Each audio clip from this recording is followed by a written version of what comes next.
Hello friends, నేను మీ Sarita. Welcome back to our channel Sarita's vlogs. ఇది ఫ్లవర్ లాగా కనిపిస్తుంది కదా మీకు. మనం అరటి పువ్వుతో చేసుకునే ఫ్రై ఇది.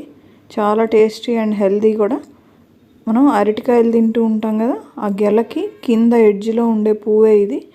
దీంట్లో చిన్న చిన్న పువ్వులు ఉంటాయి, వాటితో మనం చేసుకుందాం. దానికోసం చిన్న ప్రిపరేషన్ ఉంది. ఒక గిన్నె తీసుకుని దాంట్లో ఒక స్పూన్ పెరుగు వేసుకుని ఇలా మ్యాష్ చేసుకుని వాటర్ కలుపుకోవాలి, అంటే మజ్జిగ చేసుకోవాలి.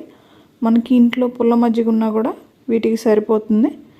ఈ పువ్వులు మనకి నల్లగా అయిపోతాయి, అలా అవ్వకుండా ఉండటం కోసం ఈ మజ్జిగలో వేసుకుంటాం. ఒక స్పూను ఉప్పు వేసుకోవాలి. ఉప్పు వేసి కలుపుకుని పక్కన పెట్టుకుందాం. తర్వాత ఒక గిన్నెలో ఒక చిన్న బౌల్డ్ పెసరపప్పు తీసుకుని వాటిని కడిగి పెట్టుకోవాలి. ఒక హాఫ్ అన్ అవర్ పాటు ఇలా కడిగిన పెసరపప్పుని నానబెట్టుకోవాలి. ఈ రెండు పక్కన పెట్టుకుని ఈ అరటి పువ్వుని క్లీన్ చేసుకుందాం. దానికోసం ఒక స్పూన్ ఆయిల్ తీసుకున్నాను. మనకి అరటికాయలు కోస్తున్నప్పుడు దానికి ఒక సొన లాంటిది ఉంటుంది కదా, మనం ఈ పూలు తీసేటప్పుడు కూడా అలాగే వస్తుంది కొంచెం. కాబట్టి చేతులకి ఆయిల్ రాసుకుని ఇవి తీసుకోవాల్సి ఉంటుంది. ఇలా పట్టుకుని పైన ఇలా రబ్ చేసినట్లయితే మనకి ఆ పువ్వు విచ్చుకున్నట్టు అవుతుంది. ఆ విచ్చుకున్న దాంట్లో నుంచి దీంట్లో వైట్ కలర్లో స్టిగ్మా ఉంటుంది. స్టిగ్మాతో పాటు ఈ పెటల్ కూడా ఈ రెండు తీసేసుకోవాలి.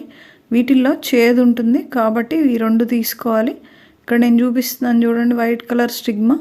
ఇలా మీరు లాగినట్లయితే ప్లాస్టిక్ లాగా అనిపిస్తుంది పెటల్ కానీ స్టిగ్మా కానీ. ఇవి రెండు తీసేసుకుంటే మనకి ఈ పూలు యూస్ చేసుకోవడానికి పనికి వస్తాయి. ఇవన్నీ లీజర్గా క్లీన్ చేసుకోవాలి, కొంచెం టైం ప్రాసెస్, కానీ చాలా హెల్దీ. ఎలా అంటారా, దీంట్లో ప్రోటీన్తో పాటు విటమిన్ ఈ ఉంటుంది, అండ్ కాల్షియం, ఐరన్, పొటాషియం ఇవన్నీ చాలా బాగా దొరుకుతాయి. మీకు ఎవరికన్నా లేడీస్కి మెన్స్ట్రువల్ ప్రాబ్లమ్స్ అలాంటివి ఉంటే కూడా ఇది చాలా బాగా పనికి వస్తుంది. ఇది క్యాన్సర్ ప్రివెంట్ అని కూడా అంటున్నారు. మీరు యూట్యూబ్లో సెర్చ్ చేసినప్పుడు మీకు అంత ఐడియా ఉంటుంది. కాబట్టి ఇవి కూడా మన ఫుడ్లో పార్ట్గా చేసుకుని ఇవి కూడా ట్రై చేద్దాం. చాలా హెల్దీ రెసిపీ కదా. ఇలా నేను అన్ని ఫ్లవర్ అంతా క్లీన్ చేసుకున్నాను. లోపల ఈ వైట్ కలర్ది వచ్చినప్పుడు మనం అవి స్టిగ్మా కానీ అవేమీ క్లీన్ చేయవసరం లేదు, ఎందుకంటే అవి సాఫ్ట్గా ఉంటాయి, మనం డైరెక్ట్గా వేసేసుకోవచ్చు. ఇలా నేను అంతా తీసేసి క్లీన్ చేసుకున్నాను. వేస్ట్ అంతా తీసేసి ఈ పువ్వుల్ని ఇలా సన్నగా చాప్ చేసుకోవాలి. ఇలా చాప్ చేసింది మనం ఫ్రైలోకి యూస్ చేసుకుంటాం.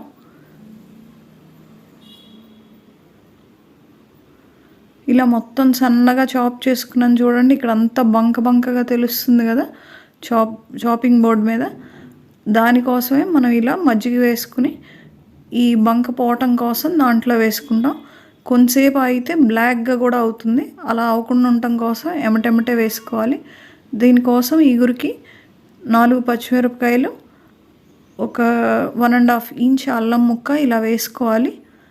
దీంట్లో ఆనియన్ కానీ గార్లిక్ కానీ రెండు యూస్ చేయం, ఓన్లీ అల్లం పచ్చిమిర్చి పేస్ట్ మాత్రమే వేస్తాం. ఇలా నానబెట్టుకున్న పెసరపప్పుని వడకట్టుకుని వాటర్ లేకుండా మిక్సీ జార్లో వేసుకుంటున్నాం. ఇందాక అల్లం పచ్చిమిర్చి గ్రైండ్ చేసుకున్నాం కదా, అదే జార్లో వేసుకుని లైట్గా కోర్స్గా బ్లెండ్ ఇవ్వాలి. ఇప్పుడు మనం ఫ్రై కోసం తిరమాత పెట్టుకోవాలి. ఒక 4 టేబుల్ స్పూన్స్ పడుతుంది ఆయిల్. ఇలా ఆయిల్ వేసుకుని ఆవాలు, మినపప్పు, పచ్చిశనగపప్పు, జీలకర్ర ఇవన్నీ వేసుకుని కొంచెం ఫ్రై అవనిచ్చినాక దీంట్లో ఎండుమిర్చి కూడా వేసుకోవచ్చు, కరివేపాకు వేసుకుని మనం ఇందాక కోర్స్గా బ్లెండ్ చేసామని చూసారా, పెసరపప్పు, పచ్చిమిర్చి, అల్లం పేస్ట్ ఉంది కదా, అవన్నీ ఇలా వేసేసుకుందాం. ఒక 2 మినిట్స్ పాటు ఇలా తిరగమాతలో ఫ్రై చేసుకోవాలి. ఈ పప్పు కొంచెం ఒక 2 మినిట్స్ వేగింది అనుకున్నాక ఇందాక మనం పెట్టుకున్నాం కదా అరటి పువ్వు కోసి పెట్టుకున్నాం కదా, అదంతా వేసేసుకుని ఇలా స్ట్రెయిన్ చేసుకోవాలి. వాటర్ లేకుండా స్ట్రెయిన్ చేసి, పిండి అవసరం లేదు, స్ట్రెయిన్ చేసి ఇలా డైరెక్ట్గా వేసేస్తే దీంట్లో ఉన్న చెమ్మ మనకి ఫ్రై అవటం కోసం సరిపోతుంది, ఇంకా వాటర్ యాడ్ చేయకుండా. ఇలా నేను స్ప్రెడ్ చేసి కొంచెం కలిపి మూత పెట్టుకున్నాను. దీనికి సరిపడా సాల్ట్ వేసుకోవాలి. సాల్ట్ మీకు పువ్వులో కూడా ఉప్పుదనం ఉంటుంది కాబట్టి కొంచెంగా వేసుకుని ఇదంతా కలిపి మూత పెట్టుకున్నట్లయితే మనకి వితిన్ 5 minutes కొంచెం మగ్గినట్టు అవుతుంది. తర్వాత కారం, కొబ్బరి వేసుకుని లాస్ట్లో వేసుకోవాలి. కొబ్బరి కారం వేసేటప్పుడే వేసుకోవాలి.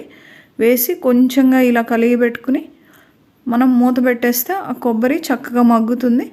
ఇది సిమ్లోనే మగ్గనివ్వాలి. ఇలా చక్కగా పొడి పొడిలాడుతూ ఫ్రై లాగా అయిపోయింది కదా. ఇంకా మనం డిష్ అవుట్ చేసుకోవచ్చు. దీనికి ఇంకా వేరే ఇంగ్రీడియంట్స్ ఏం అవసరం లేదు, simple ingredients. Only flower clean చేసుకోవడం వరకే మనకి, మిగిలిందంతా చాలా ఈజీ ప్రాసెస్ కదా. అండ్ ఇది చాలా హెల్దీ కూడా. మీరు ఒకసారి ట్రై చేయండి. చేసి మీకు కనుక నచ్చినట్లయితే తప్పకుండా కామెంట్ చేయండి. అండ్ నా వీడియో నచ్చితే లైక్ చేసి షేర్ చేయండి. మరిన్ని వీడియోస్ కోసం నా ఛానల్ని సబ్స్క్రైబ్ చేసుకోండి. Thanks for watching my video. Next వీడియోతో మళ్ళీ కలుద్దాం. Until then bye.